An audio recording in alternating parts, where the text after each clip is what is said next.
Mais avant de commencer, une petite chronique de Yurigan qui souhaitait nous parler d'Allende. Ouais, c'est ça. Alors, quand on a préparé l'émission d'aujourd'hui, on m'a dit on va parler du Chili d'Allende. Alors, moi, il faut que je vous avoue quelque chose à ce sujet. Longtemps, j'ai cru que le Chili, c'était les haricots dans le chili con carne. Alors, parce qu'en fait, en France, dans le chili con carne, on met assez peu de piment.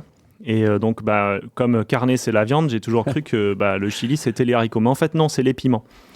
Donc, c'est le premier point où je voulais en venir. C'est que pour réussir un bon chili d'Allende, ou d'Allende, comme ils disent de l'autre côté de l'Atlantique, il vous faut des piments, de l'ail.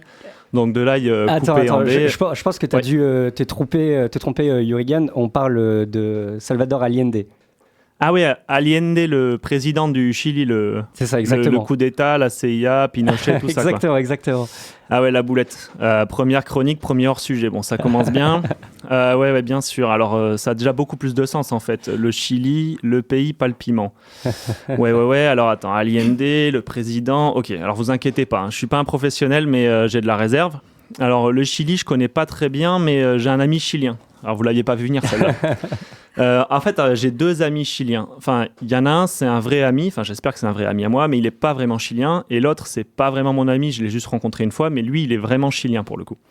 Alors, les deux, ils ont un point commun, c'est que c'est des artistes et ils ont fui le Chili. Enfin, mon ami chilien, qui est pas vraiment chilien, lui, il est fils de contrebassiste. Il est contrebassiste lui-même et fils de deux musiciens chiliens qui ont émigré en France, on va dire qu'ils ont fui Pinochet. Je suis pas vraiment sûr que ce soit ça, mais le plus intéressant, c'est la légende. Donc, c'est deux artistes qui ont fui Pinochet pour venir en France. Et donc, ça, c'est mon ami. Et le deuxième ami, qui n'est pas vraiment mon ami, qui, lui, est vraiment chilien, lui, il est sculpteur sur pierre. Il a fui le Chili pour les mêmes raisons. Voilà. Donc, bon, ces deux artistes, ils ont fui le Chili. Bon, c'est un peu compliqué. J'espère que vous avez suivi. Mais donc, ils ont fui le Chili de Pinochet parce que c'était un endroit où, quand on était artiste, c'était pas forcément un endroit où c'était facile pour vivre. Mais avant Pinochet, il y avait un espoir qui était porté par un socialiste, un démocrate, un putain de réformiste, comme j'aime à me qualifier moi-même auprès de mes amis de lutte ouvrière.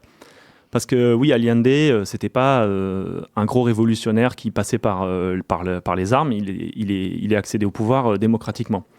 Et pourtant, la réaction, la contre-révolution qui s'est mise en place au Chili, soutenue par les États-Unis, elle a été d'une telle ampleur qu'on eût pu croire que c'était Lénine en personne qui avait pris le pouvoir au Chili.